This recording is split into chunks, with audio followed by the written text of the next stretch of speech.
Nós vamos estudar o Salmo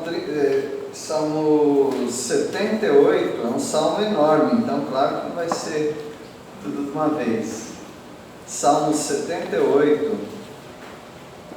nós vamos falar dos contrassensos, não é uma palavra muito comum, né? Mas contrassenso quer dizer disparate. Conhece essa palavra, seu Zé? Disparate?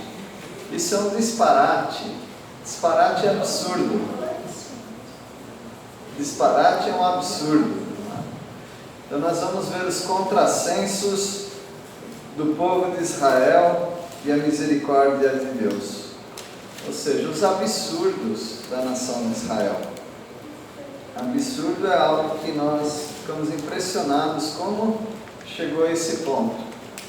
E depois de nós estudarmos, ou durante o nosso estudo do Salmo 78, se nós formos honestos, nós vamos descobrir que esse disparate, esse absurdo, esse contrassenso também está nas nossas vidas.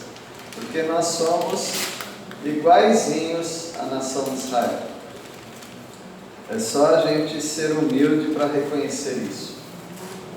E os contrassensos que nós vamos encontrar aqui do povo de Israel são contrastados com a misericórdia de Deus.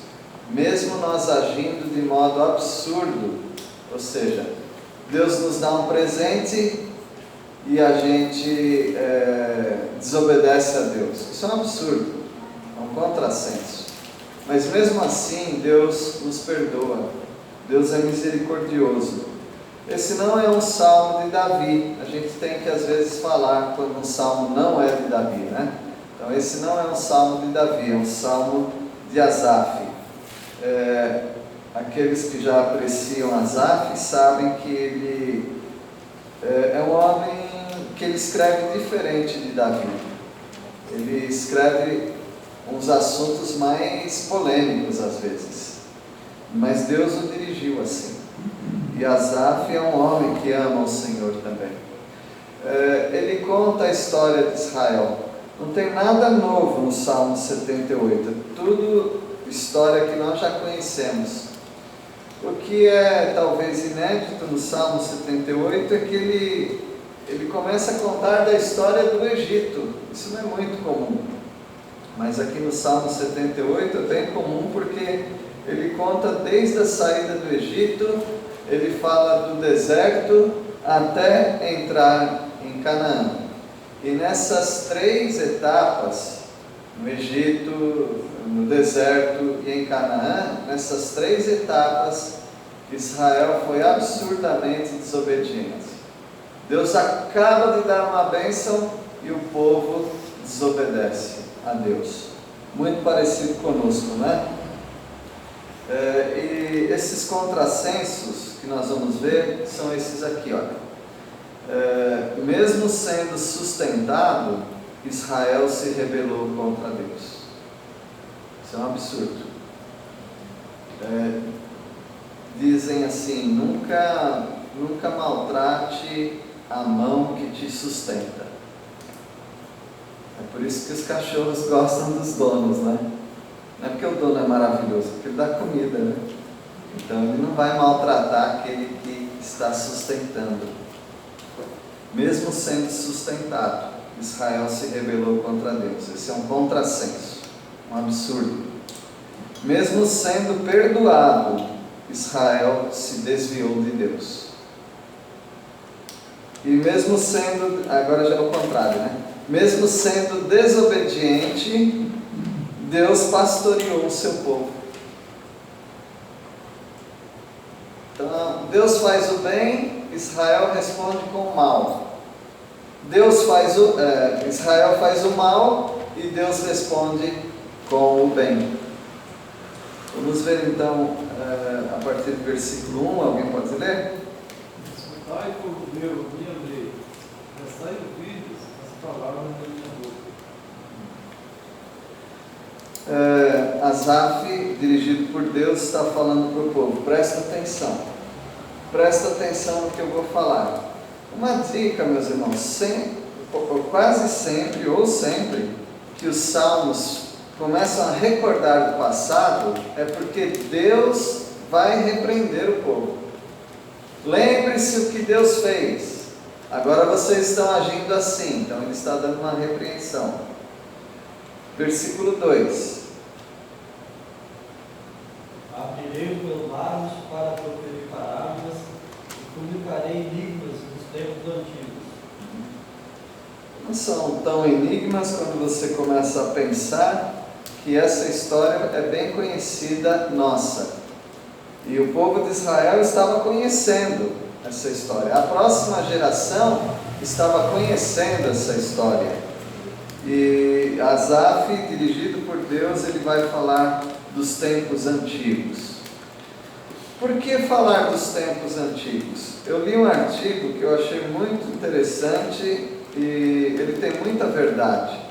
Ele se chama Não Volte para o Lugar Onde Te Fez Feliz. Eu fiquei pensando, parece que a princípio parece que está errado. Mas vocês sabem que eu tentei voltar no bairro onde eu cresci para ver a vizinhança e tudo. Maior decepção, não faça isso.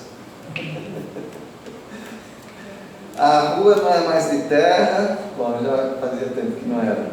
Não tem mais a molecada, os meus amigos, os vizinhos que eram as mulheres tão agradáveis que a gente tinha como vizinho, tudo velhinho, algumas morreram. Não é a mesma coisa. Quando você sai de um lugar e pensa, eu vou voltar lá porque lá eu fui feliz, lá eu tive boas experiências. As pessoas não são as mesmas, a vida não é a mesma. Então nós nos perguntamos, por que voltar ao tempo passado? Porque esse salmo está fazendo isso. O tempo passado, ele nos ensina a não praticar os mesmos erros. Essa é uma vantagem. Pode ser um pouco dolorido, mas os tempos passados nos ensinam alguma coisa com respeito aos nossos erros e aos nossos acertos. Versículo 3.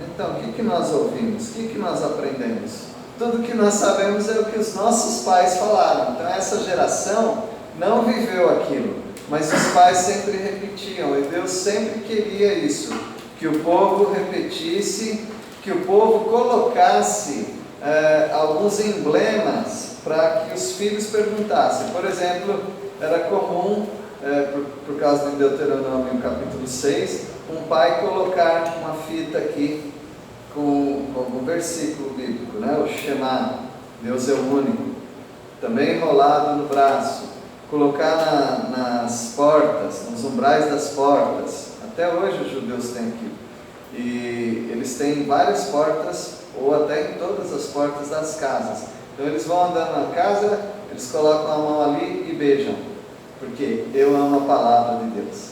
Aí cada como, pega até cacuete, né? Vê uma porta já. Quando atravessaram o Rio Jordão, era para colocar 12 pedras, para relembrar que as 12 tribos de Israel passaram a seco naquele lugar, naquela época de enchente. Então Deus gosta que o povo volte ao passado, relembrando aquilo que Deus fez. Para que isso? Por causa dos filhos. Versículo 4. Não encobriremos a seus filhos, contaremos a vindoura geração os louvores do Senhor, do seu poder e as maravilhas que fez. E as crianças gostam de ouvir histórias. Histórias da Bíblia, as suas histórias, elas querem também aprender com você relembrando e elas aprendendo. Versículo 5. Ele estabeleceu um testemunho em Jacó e instituiu uma lei em Israel. Ele ordenou aos nossos pais que os transmitissem a seus filhos. Sempre na Bíblia tem isso. Se você pegar uma chave bíblica e procurar a palavra filhos, muitas vezes você vai ver isso. quando seus filhos perguntarem, transmitir aos seus filhos, para que os seus filhos ganhem isso, aquilo. Então, Deus está sempre preocupado com a próxima geração. Assim nós também deveríamos nos preocupar. Estávamos conversando no nosso grupo, né? E a Dani falou que a escola dominical nossa está tendo bastante crianças. Isso é ótimo. Isso é ótimo. Elas precisam ouvir do testemunho, da palavra de Deus. Dá um pouco de trabalho? Claro que dá. Sempre ensinar crianças sempre dá trabalho. Mas nós fazemos isso por amor à palavra de Deus, para que outros conheçam ao Senhor. E Deus estabeleceu esse testemunho para passar de pai para filho, e de filho para outro filho, e assim vai. Versículo 6. A fim de que a nova geração os conhecesse, filhos que ainda hão de nascer, se levantassem por sua vez e referissem aos seus descendentes.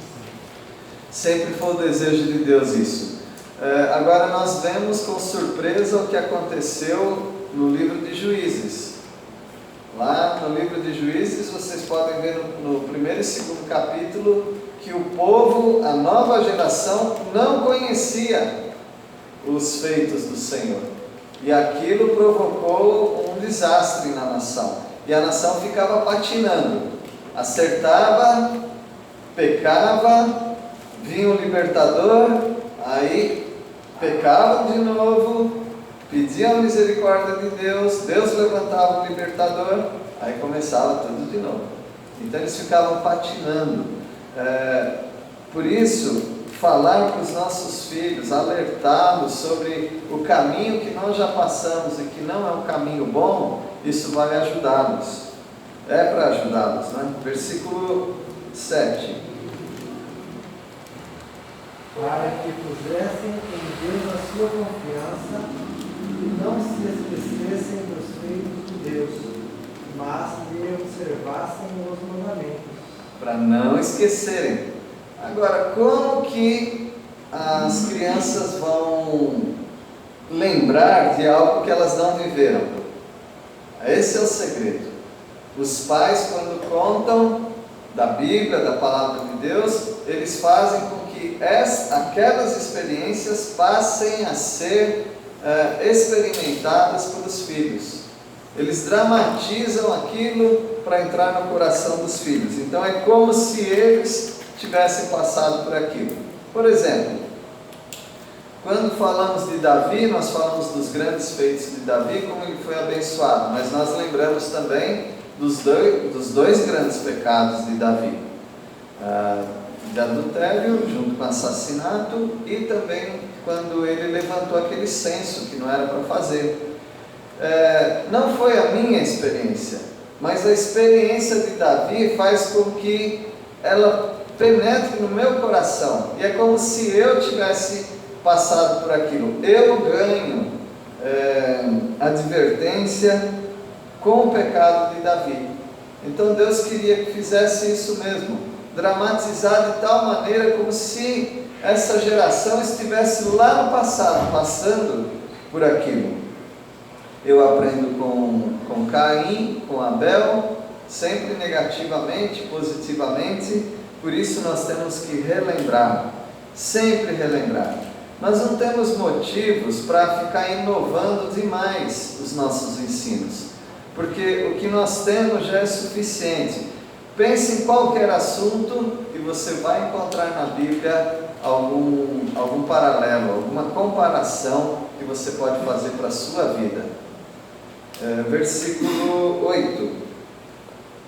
Assim não serão como seus antepassados, teimosos, rebeldes e infiéis, que se recusaram a confiar em Deus de todo o coração. Há um prazer mórbido, ou seja, um prazer que não deveria existir no nosso coração, mas existe. É quando alguém se refere ao pecado do outro. Dá um alívio na gente, né? Ele pecou, aquela pessoa. Então, quando nós ouvimos versículos como este, que não fossem como seus pais. Como que eram seus pais? Geração obstinada, rebelde, de coração inconstante e um espírito que não foi fiel a Deus. Às vezes dá uma tristeza, mas muitas vezes dá um alívio. O povo de Israel no passado foi assim. Pode ver que quase sempre que nós mencionamos o povo de Israel do passado, nós falamos da infidelidade deles. É como se não atingisse a nós. Isso é um problema deles, eu não sou assim. Mas Deus está falando que é para repetir e falar novamente para ganhar ensino. Para vocês não serem assim. É para você se colocar no lugar deles e ver como foi custoso, como custou caro aquela desobediência. E aí você ganha ensino sobre isso. E você vai evitar esses pecados. Mas não é para olhar para eles dizendo: eles eram pecadores, eu não sou pecador. É para você olhar para eles e ganhar ensino através da infidelidade deles. Versículo 9. Os filhos de Efraim, embora armados com arcos, bateram retirada no dia do combate. Efraim é conhecido como o Reino do Norte. O Reino do Norte é chamado Israel e o apelido é Efraim. Então Deus está dizendo que o Reino do Norte ficou perdido. O Reino do Norte se desequilibrou. Começou a adorar outros deuses, começou a fazer alianças erradas e com isso então eles perderam as guerras. Eles tiveram 20 reis, todos eles foram reis maus. Então nós aprendemos de Efraim, do Reino do Norte, que nós não devemos nos desviar do Senhor. Versículo 10. Não guardaram a aliança de Deus, não quiseram andar na sua lei. Descaradamente, tanto os reis quanto os sacerdotes e o povo, os únicos fiéis eram os profetas. Os profetas acordavam de manhã, de madrugada, para falar para o povo que o povo estava andando em caminho errado. Mas ninguém atentava para isso. Todo mundo estava seguindo o seu caminho e aconteceu um cativeiro, que a Assíria veio, tomou o povo de Israel e o povo de Israel ficou misturado entre as nações. Versículo 11, obrigado. Esqueceram-se da sua obra, das maravilhas e das coisas que Deus mostrará. Viram o perigo de nós não lembrarmos do passado? Quando nós não lembramos do passado, eu estou falando passado da Bíblia, né? Então nós vamos cometer erros. Eles não lembraram das obras, das maravilhas de Deus e eles caíram em desobediência. Versículo 12.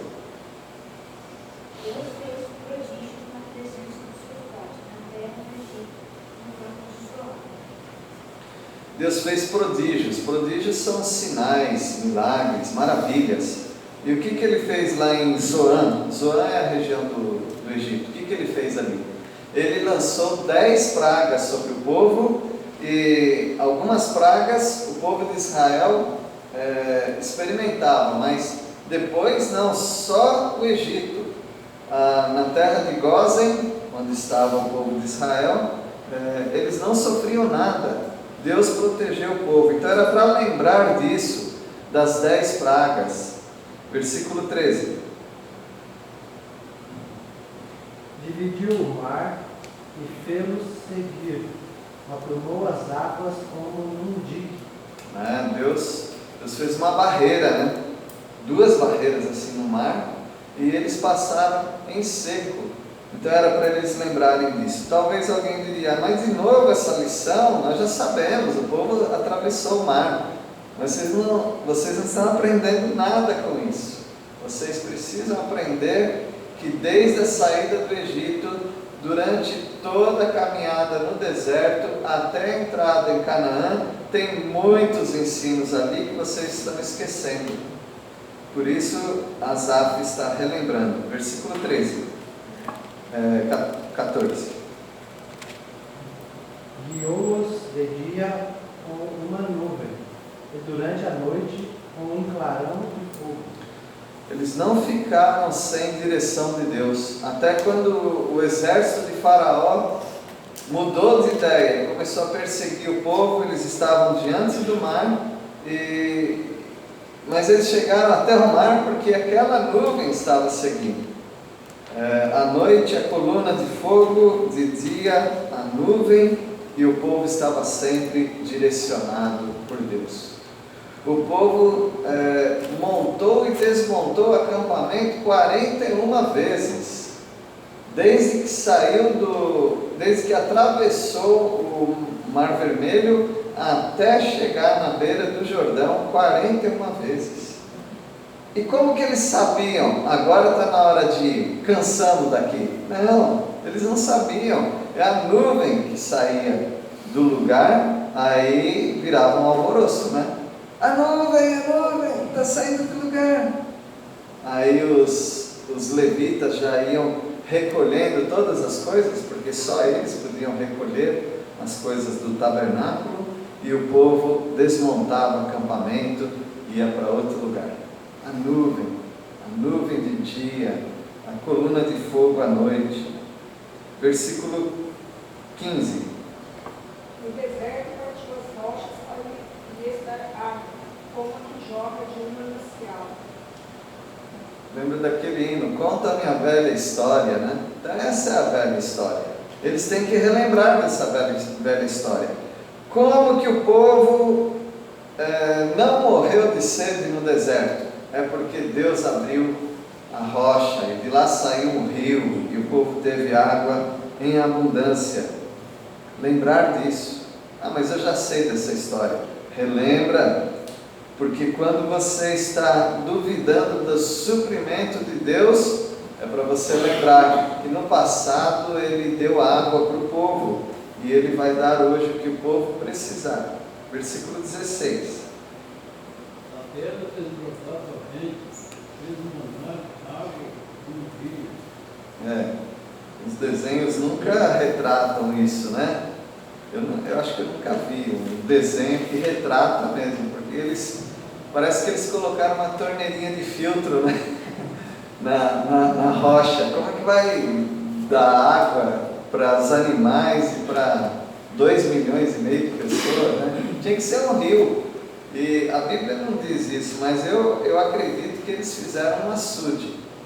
Eles devem ter feito um reservatório, cavado, alguma coisa que eles fizeram para reter aquela água também.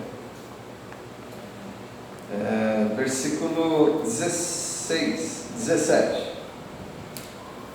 Mas ainda assim prosseguiram em pecar contra ele e se rebelaram no deserto contra o Altíssimo.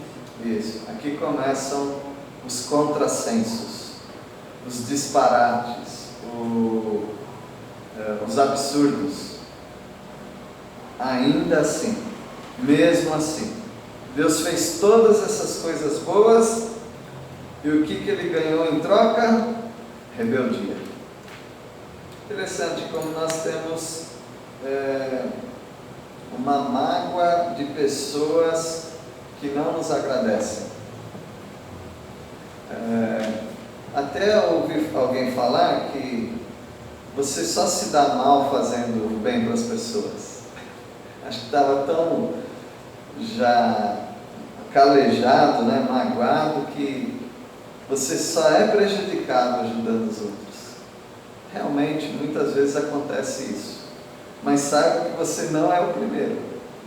O nosso Deus sempre foi rechaçado pelo povo, foi desprezado pelo povo, e Ele só deu coisa boa para o povo, sempre.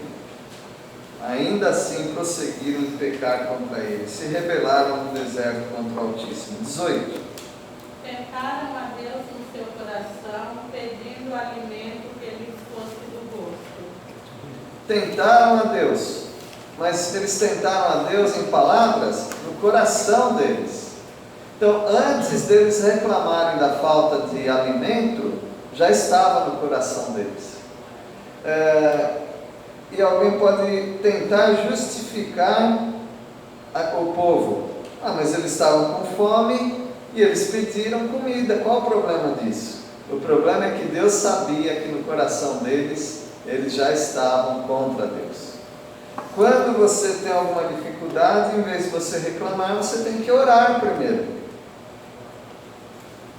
Primeiro como se depois pudesse reclamar, né? Não, você tem que orar a Deus. Deus vai dar o que você precisa. Aguarde um pouquinho. Deus vai responder as orações. Mas eles não aguardaram. Eles já começaram a reclamar. Já começaram a exagerar. Começaram a mentir. Lá no Egito era melhor. Lá nós tínhamos comida de graça. Nós tínhamos carne à vontade. Eu não sei qual é o Egito que eles passaram, né? Mas eles estavam lembrando, eles estavam imaginando coisas. E Deus está dando uma bronca neles.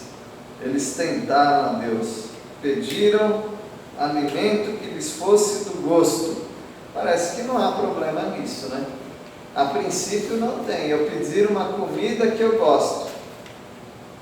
Se a sua esposa, né, der a opção, quer que eu cozinhe o quê? Aí você vai pedir aquilo que você gosta. Não há problema nisso. Mas o problema é que eles estavam com o coração queixoso contra Deus. Antes de pedir, eles reclamaram. Versículo 19. Falaram contra Deus dizendo: será que Deus não pode preparar-nos uma coisa no deserto? Resposta: sim. Deus pode preparar uma mesa no deserto. Jesus foi tentado por 40 dias, não foi? E depois que ele venceu Satanás, ele jejuou, né, 40 dias. Depois que ele foi tentado por Satanás e venceu, o que aconteceu? Os anjos prepararam uma mesa para ele. Então, Deus pode sim preparar uma mesa no deserto. Tem um devocional que eu usei muito na minha juventude, bastante mesmo, todo arriscado, Mananciais no Deserto. Eu não cansava de ler aquelas mesmas ilustrações, ano após ano, muito bom. E é baseado nesse versículo aqui, Mananciais no Deserto. Deus pode preparar uma mesa no deserto? Ou não é esse aqui? Acho que tem mesa e manancial, não dá a ver não, né? Não, é que tem um outro devocional que tem esse nome também, né? Mesa no deserto. Bom, mas Deus pode preparar aonde você estiver, mesmo que lá não tenha recursos, Deus pode preparar alguma coisa que você precisa. Versículo 20. Sim, ele pode bater uma rocha e dela fazer brotar água, mas não é capaz de dar pão e carne ao seu povo. É uma pergunta, uma ironia, uma pergunta, chama-se retórica, né? É uma ironia mesmo.